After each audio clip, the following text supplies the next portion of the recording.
We're so pleased to see each of you here this morning. It's going to be a very good morning. You're going to be glad that you chose to get up early and come join us for breakfast. I hope you've enjoyed the breakfast.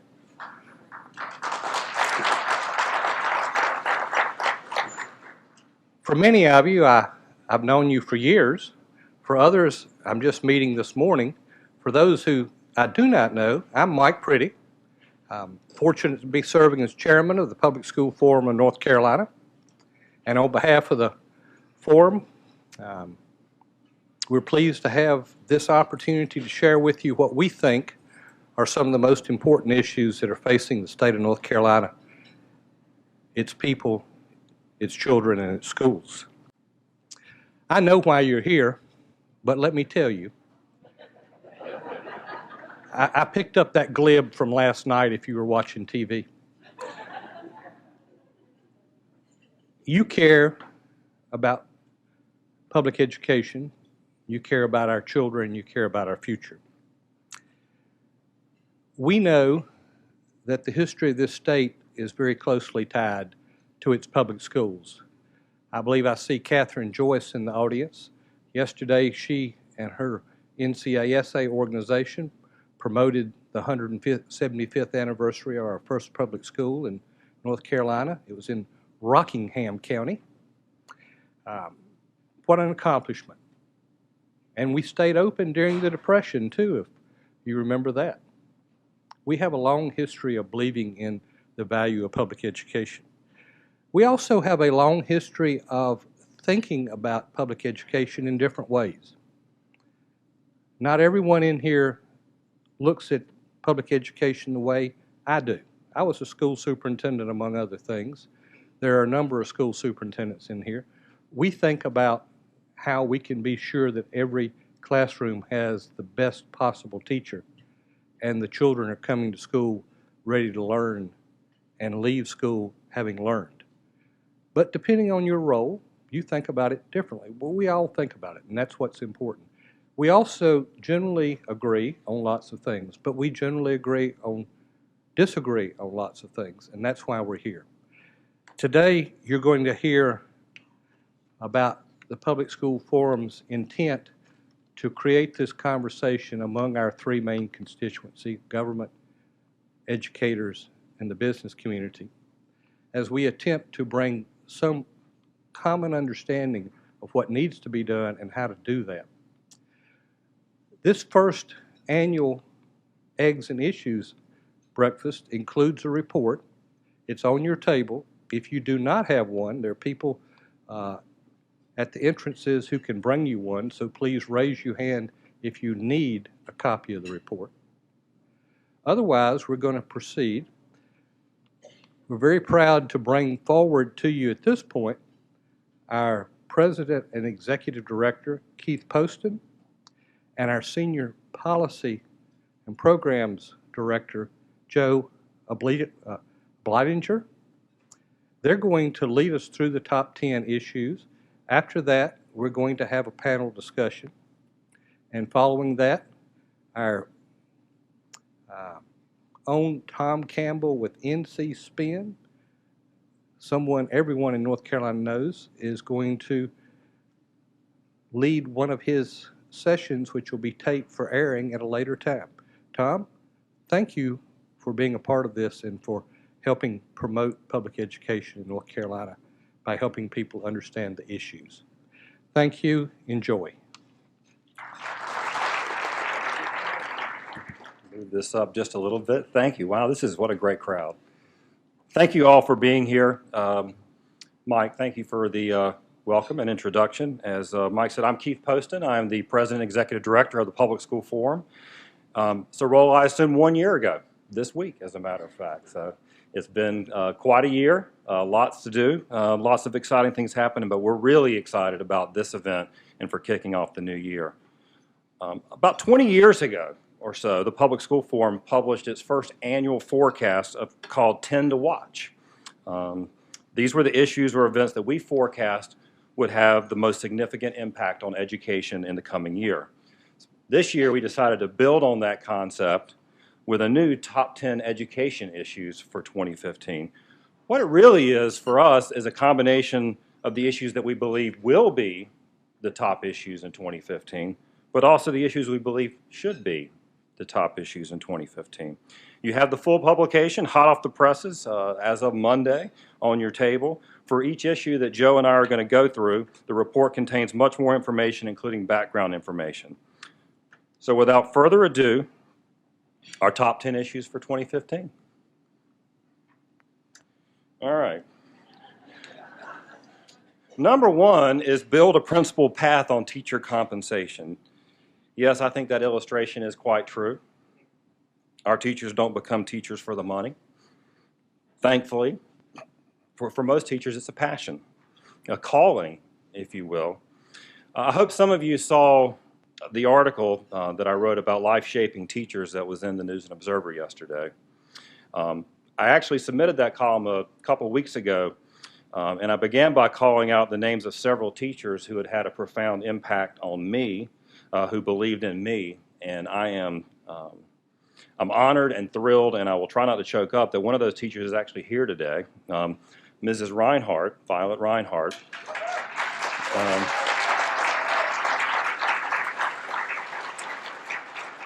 Mrs. Reinhardt was my 8th grade English Language Arts and Social Studies teacher at Douglas Byrd Junior High School in Fayetteville.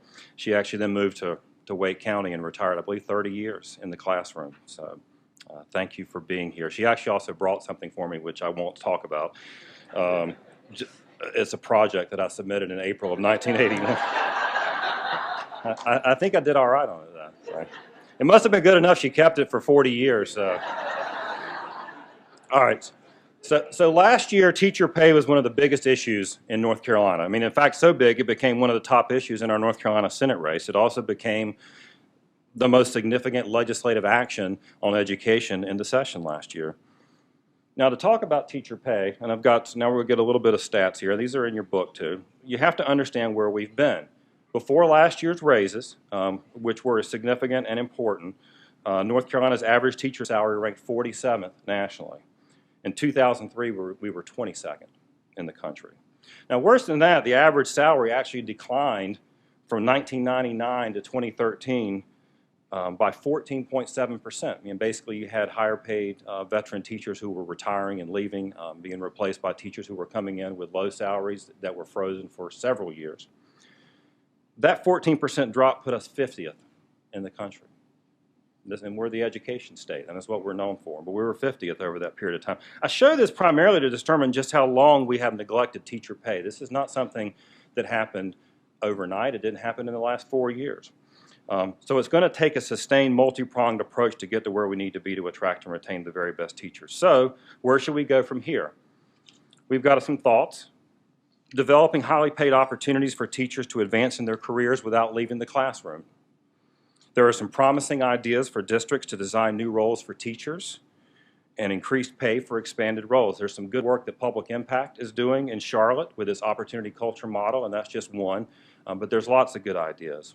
We need to maintain the strong upward salary trend that we started last year for teachers. It was a good start, but we need to build on it, and we need to sustain it year after year, because I can promise you that other states are not sitting still. We should target pay incentives to priority areas shown by research to have the greatest impact. Boosting early career teacher salaries was the right move. In fact, it was in line with the research showing that that's not only where teachers increase in their effectiveness the most, it's also when they tend to leave in larger numbers. So it made a lot of sense. But we would also encourage looking at revisiting the master supplement, certainly in areas where research bears out it helps, and also, frankly, because teachers are professionals and they deserve and value and they deserve support for professional development. Finally, we would encourage increasing salaries for veteran teachers. While targeting early career teachers made sense, it is widely acknowledged that our veteran teachers received very meager boosts last year, so we need to do more for them. In just 2 weeks, for the first time, every public school in North Carolina, district and charter, will receive a school performance grade of A, B, C, D, or F. When those grades are released, educators, parents, and community members across the state will be asking, A through F, WTF? What's the formula?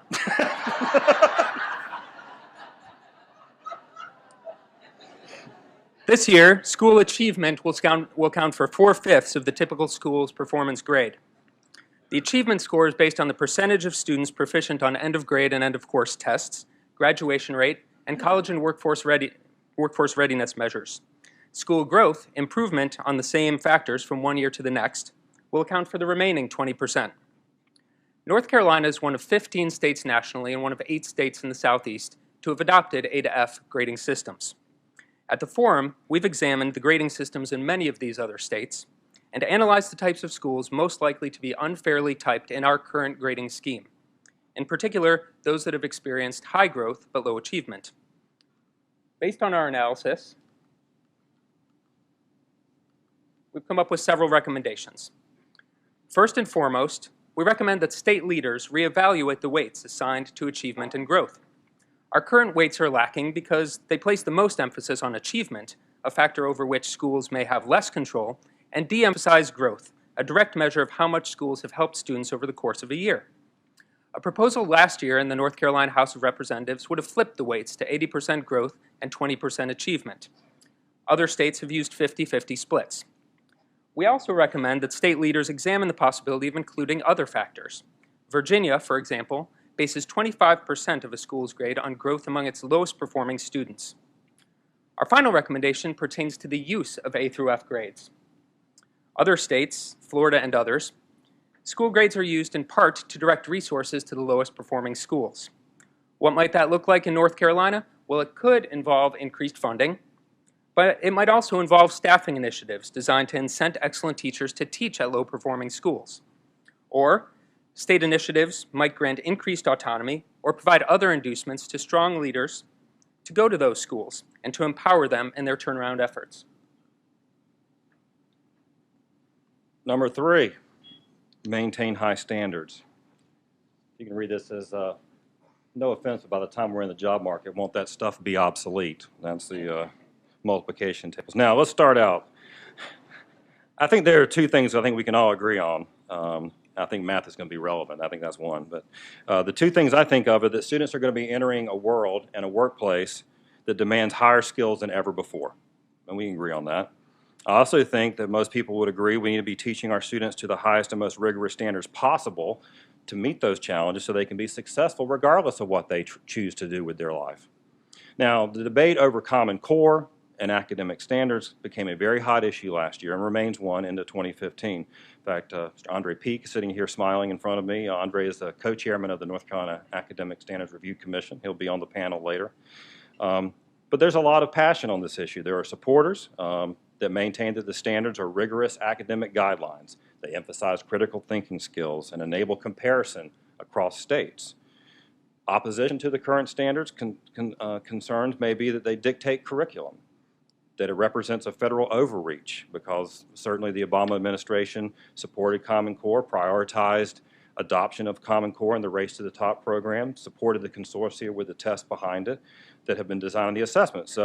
And then there are lots of folks who believe that the certain standards are not age level or developmentally appropriate. And those are the kinds of things that are being discussed right now in this commission. And both supporters and opponents of Common Core have been concerned that the teachers were not adequately prepared to effectively implement the standards. And I can tell you as a parent, parents probably weren't adequately informed and kept up to speed on what was going on. But so now we have this commission. They're going to fix everything. They're going to give us a great proposal. But I think the legislation that was passed created the commission, allows them to retain what is working and modify other elements that are not. So we have some thoughts on that. We think that first and foremost that the commission should adhere to what's in the legislation. Whatever they do, whatever they change, should increase academic achievement, should meet and reflect North Carolina's priorities, should be age level and developmentally appropriate, should be understandable to parents and teachers, and should be among the highest in the nation. I mean, if they're not among the highest in the nation, then what are we doing this for? I mean, what are the standards for? And then we believe that we certainly should support rigorous professional development for teachers to implement them. Successful implementation of the new standards requires intensive capacity building, not only for district leadership, but for teachers and principals and parents. When I was growing up, there were two kinds of M&Ms, plain and peanut, and two kinds of Cheerios, regular and Honey Nut. In 1988, General Mills introduced Apple Cinnamon Cheerios, and 3 years later, in 1991, Mars Incorporated released peanut butter M&Ms. And off they went. Today, there are 13 Cheerios cereals, including Dulce de Leche, and 26 flavors of M&Ms, including pumpkin spice. Today, choice is all around us, from bells and whistles on our cars and appliances, to paint colors, to cable TV channels. And increasingly, public schools are no exception. The first charter school opened in Minnesota in 1991, and charter schools came to North Carolina 5 years later. Milwaukee pioneered the first modern voucher program in 1990. Florida opened the first state-run virtual school in 1997. My daughter will start middle school next year, and as my wife and I have looked at our alternatives, there are no less than a dozen viable public school options available to us here in Wake County, including our traditional district-based school, magnet programs, charter schools, and even a new single-gender leadership academy run by the district. As we look at these options, sometimes we feel like kids in a candy store. But the truth is, unlike M&Ms and Cheerios, we have objective measures of school quality, and the best options are not always equally accessible to those who want them or need them most. Our Top 10 Issues report includes recommendations related to several choice alternatives, but we focus here on those pertaining to charter schools. The Public School Forum supports high-quality charter schools as a part of a healthy overall public school ecosystem. Our primary recommendation is to make quality and equity the guiding forces in the state charter sector's continuing growth.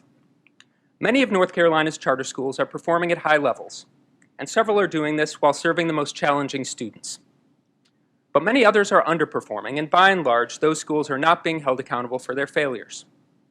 Also, unfortunately, there is mounting evidence that as the sector is expanding, more and more North Carolina charter schools are serving disproportionately white and well-off students, creating enclaves of privilege within districts that have been nationally recognized leaders in serving students from diverse demographic groups equitably and well.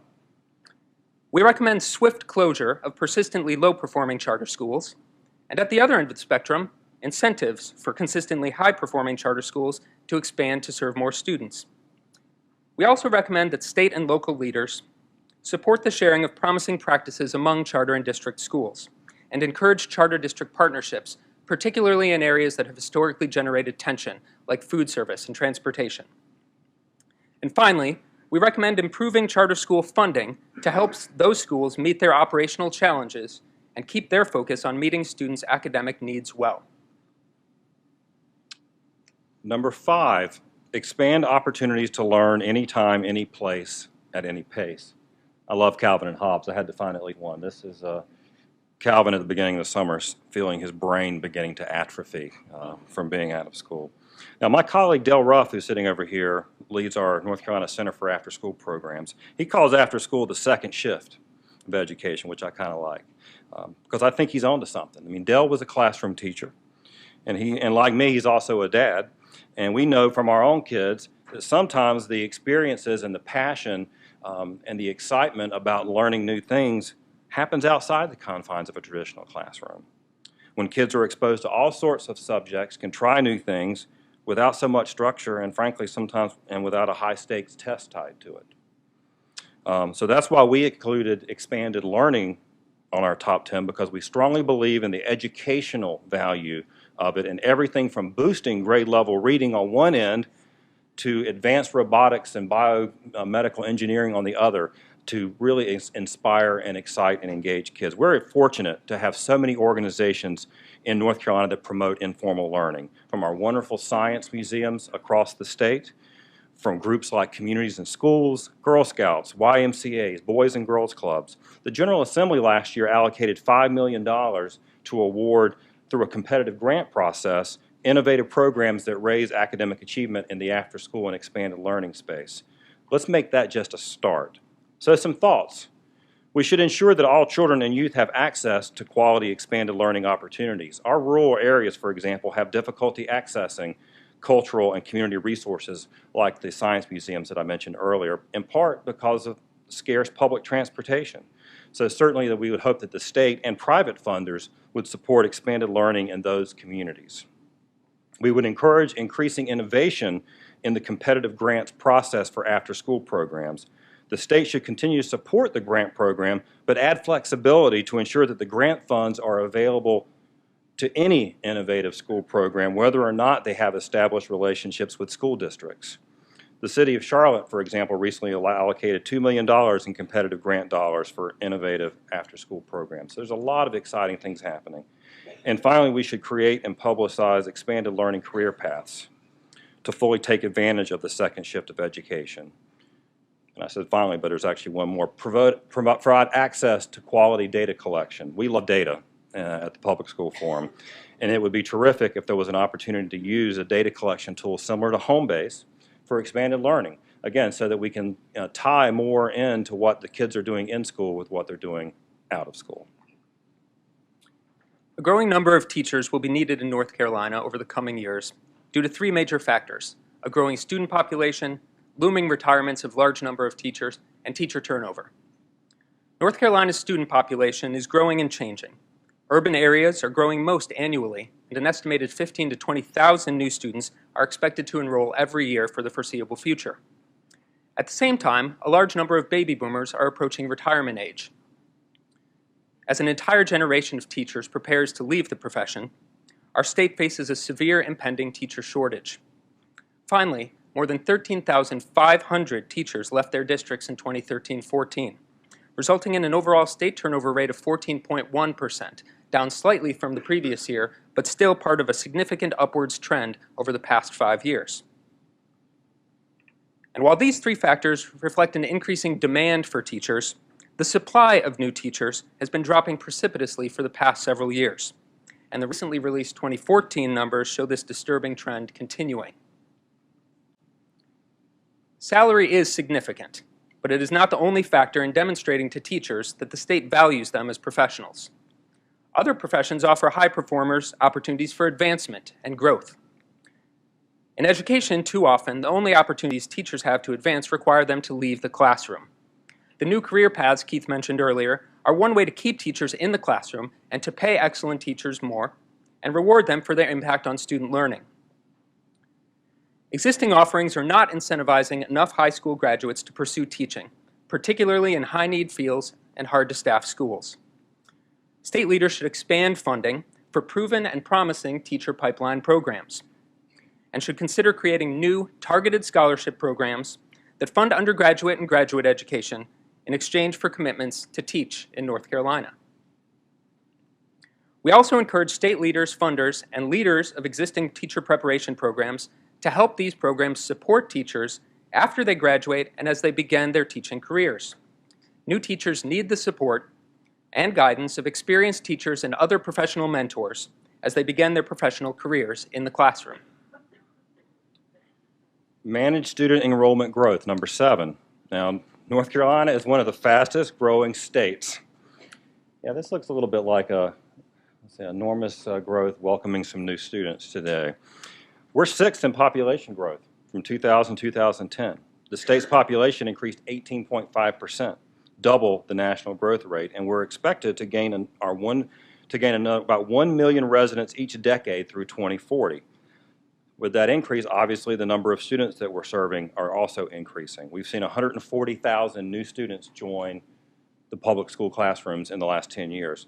Now, I'm going to get a little bit on the weeds on this one, but just bear with me. Traditionally, the state has funded public schools on average daily membership, or ADM. Those of you who are in the school systems understand that. And that includes projected enrollment growth, calculated using funding formulas mandated by the legislature. Now, this total funding has always been part of what's called the continuation budget. Now, the budget can change from year to year, and does, but the General Assembly has to take specific action to make changes to that. Now, last year, that was changed, and enrollment growth was removed from the continuation budget. So as a result, the public school funding to maintain current level of support basically has to compete with other priorities. It doesn't mean they're not going to get funded. The future funding growth, I can tell you that legislative leaders are insistent that that's going to happen, but the fact of the matter is, until the governor signs the budget, they're not going to get the funding.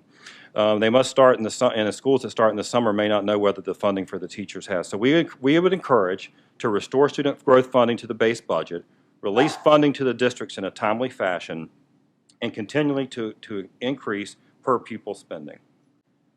Some of you may remember Oregon Trail, the Apple II, floppy disks. These were the cutting edge of education technology little more than a generation ago. Fast forward to today, and there's a seemingly endless array of educational technology tools helping students learn on devices that are more powerful and portable than ever, and moving student learning data and other information to different people on different devices in different locations in an instant. As technology advances, we're learning again and again that digital age learning models need far more than just content and infrastructure. To be successful, they require shifts in thought and practice on issues including when and where students engage in learning, how and when students advance, different teaching modalities, increasing focus on formative assessments and not just end-of-course and end-of-grade tests, and improving the tools available to parents and other adults to understand and participate in the education of their students. All of these focus in varying ways on personalizing education for students to a degree never before possible in education.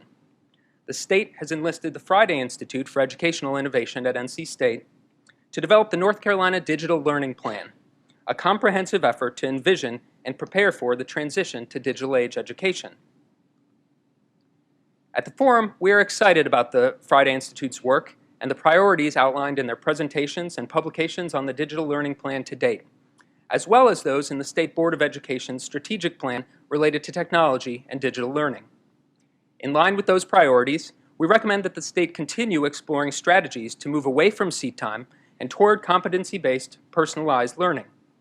As this work moves forward, state leaders must make every effort to keep unequal access to technology and connectivity from widening racial, economic, and geographic achievement gaps. The state also needs to support efforts to train teachers and school and district leaders on how to implement technology tools without forgoing existing strong instructional practices. Finally, the state and private funders should support efforts to share information about the quality of educational technology options so schools and districts and teachers can make smart choices in allocating technology dollars. I remember when No Child Left Behind started becoming unpopular and was dubbed No Child Left Untested. This is one of my favorites. We talked about standards earlier and how important it is to have high standards. But frankly, many of the education reform efforts, including A to F grading and performance-based pay for teachers, falls apart without assessment. So the real question is not whether to test, but how to test, how often, and what kind of test. So we recommend promoting a balanced assessment system that includes both formative and summative assessments, ensure that all required tests have significant and well-defined purposes, and review the assessments regularly for age appropriateness. Improving graduation rates have been cause for celebration in North Carolina, but perhaps even more significantly, more and more state, district, and school leaders are shifting their focus to graduation not as an end in itself, but as one of many milestones on the path to college and career readiness. To these leaders, graduating is not enough. What matters is that students be able to move on to and succeed at the next level, whether it be higher education or the workforce, without need for remediation or for training in areas they were expected to have mastered in K-12 education. Several initiatives discussed in our Top 10 Issues report are helping North Carolina improve pathways to college and careers, including early college high schools and the work of North Carolina New Schools, the state-led Career and College Promise Initiative, Read to Achieve, the North Carolina Advanced Placement Partnership, and the creation of Work Keys, a career readiness assessment. The forum supports efforts to prepare all North Carolina students to become college and career ready. Future funding will be most effectively targeted if state leaders and practitioners have a strong sense of what works. This will only be possible if the state invests now in systems that can effectively track and share information about K-12 and pre-K programs and other inputs that can be linked to outcomes. We also recommend the development of a new college and career readiness continuum, and that state leaders and educators carefully study the effectiveness of programs like Career and College Promise and Read to Achieve, to address issues that arise during implementation, to ensure that these programs continue to serve their intended purposes. So that's our top 10 education issues for 2015. What are yours? Be thinking about what your issues are, and we look forward to working with all of you and welcome your thoughts and engagement in 2015. Thank you very much.